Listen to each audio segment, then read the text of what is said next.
కార్మికులైనా పారిశ్రామికవేత్తలైనా అది auto డ్రైవర్లైనా taxi డ్రైవర్లైనా చిరు వ్యాపారులైనా అన్ని వర్గాలు కూడా ఈరోజు రేవంత్ పాలనలో ఇబ్బంది పడుతున్నటువంటి పరిస్థితి మనం చూస్తూ ఉన్నాం.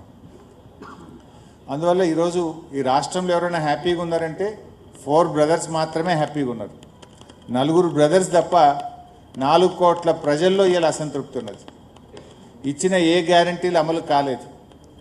ప్రజలకు ఇలా ఒక బ్లాక్మెయిల్ రాజకీయం రాష్ట్రంలో చూసినట్టయితే ఒక అరాచక ప్రభుత్వం రాజ్యం వెళ్తున్నటువంటి పరిస్థితి. ఈ అరాచకత్వానికి బుద్ధి చెప్పాల్సిన అవసరం ఉంది. 2 ఏళ్ల రేవంత్ పాలనలో జరిగిన అరాచకాలకు జూబ్లీహిల్స్ ప్రజలు తీర్పు ఇవ్వబోతా ఉన్నారు. ఎందుకంటే ఇక్కడ మనం ఈ కాంగ్రెస్ను ఓడించకపోతే మరో 3 ఏళ్ల పాటు ఈ రాష్ట్ర ప్రజలు నరకయాతన అనుభవించాల్సి ఉంటుంది. కేసీఆర్ పాలనలో వికాసం, రేవంత్ పాలనలో 2 ఏళ్ల పాలనలో ప్రజలకు విధ్వంసం తప్ప మిగిలింది ఏం లేదు. నిజానికి చెప్పుకోవడానికి ఒక్కటి కూడా లేదు. ఏ ఒక్కటి కూడా జరగలేదు.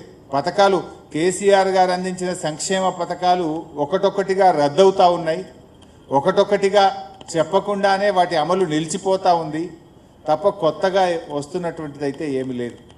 ఈ ఎన్నిక వికాసానికి విధ్వంసానికి మధ్య జరుగుతున్న ఎన్నిక. ప్రజలు ఈ ఎన్నికల్లో ఏది కావాలో నిర్ణయించుకోవాలి.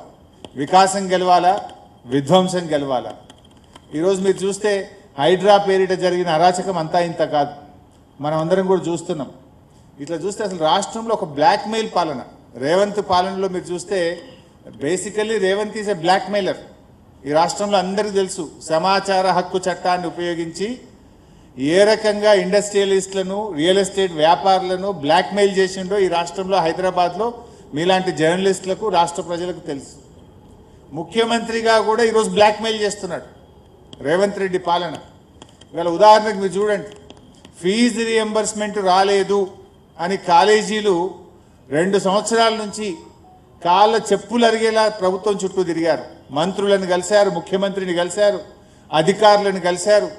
ఇంకా మేము మా ఉద్యోగుల జీతాలు ఇవ్వలేకపోతున్నాము, కరెంట్ బిల్లులు కట్టలేకపోతున్నాము, ఈ కాలేజీలు మేము నడపలేము అని నిరవధిక సమ్మెకు కాలేజీలు పోయారు.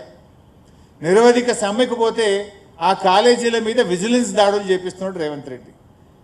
పోలీసులను పంపించి కాలేజీల యాజమాన్యాన్ని భయభ్రాంతులకు గురి చేస్తున్నాడు రేవంత్ రెడ్డి. పైసలు ఇయ్యవైతివి, కనీసం సమ్మె చేసే హక్కు కూడా లేదంటే ఇది బ్లాక్మెయిల్ కాకపోతే ఏంటిది రేవంత్ రెడ్డి గారు? నువ్వే చెప్పినావు దసరాకు 600 ఇస్తా, దీపావళికి 600 కోట్లు ఇస్తా అన్నావు. మరి ఇయ్యలేదు కదా. చూశారు, 2 ఏళ్ళు టైం ఇచ్చారు నీకు. అదే బీఆర్ఎస్ ప్రభుత్వం 6 ఏళ్ళు మా 9.5 సంవత్సరాల పాలనలో 19,500 కోట్లు ఫీజు రియంబర్స్మెంట్ మేము చెల్లించాం. వైఎస్ఆర్ గారు ప్రారంభించిన పథకమైనా ఇది మంచి పథకమని మా ముఖ్యమంత్రి ఆనాడు కేసీఆర్ గారు ఈ పథకాన్ని కొనసాగించినాం. కరోనా వచ్చినా నిధులు విడుదల చేసినాం. మరి మీ కాంగ్రెస్ పార్టీ, మీ వైఎస్ఆర్ అని చెప్తావు కదా, నువ్వు 2 ఏళ్లలో 2 రూపాయలు ఎందుకు ఇవ్వలేదు? అంటే ఇలా బ్లాక్మెయిల్కి పాల్పడుతున్నాడు. వాళ్ళు న్యాయబద్ధంగా రావాల్సిన ఫీజు రియంబర్స్మెంట్ డబ్బులు ఇవ్వమంటే ఇలా బ్లాక్మెయిల్ రాజకీయాలకు రేవంత్ పాల్పడుతూ ఉన్నాడు. ఇలా కాలేజీలు బంద్ అయినాయి. జూబ్లీహిల్స్ ప్రజల పిల్లలు కూడా కాలేజీల్లో చదువుతున్నారు కదా. వాళ్ళ పిల్లలు ఎందుకురా బాబు నువ్వు కాలేజీకి పోతలేవంటే ఫీజు రియంబర్స్మెంట్ రేవంత్ రెడ్డి ఇస్తలేడు, మేము ఇంట్లో కూర్చున్నాం, మరి ఆ డబ్బులు ఇవ్వలేడు కనుక కాలేజీలు బంద్ చేసిండ్రు అంటున్నారు. మరి ఆ పిల్లల మంచి కోరుకునే తల్లిదండ్రులు పిల్లల భవిష్యత్తు చెడిపోతుంటే ఇంకా కాంగ్రెస్కి ఏ రకంగా ఓటేస్తారు? అదేవిధంగా ఆరోగ్యశ్రీ, ఇది కూడా వైఎస్ఆర్ గారు ప్రారంభించిన పథకం. కేసీఆర్ గారు ఈ పథకం మంచిదని 2 లక్షల రూపాయల నుంచి దాన్ని 5 లక్షల రూపాయలకు పెంచాడు. ప్రతి కుటుంబానికి ప్రతి ఏడాది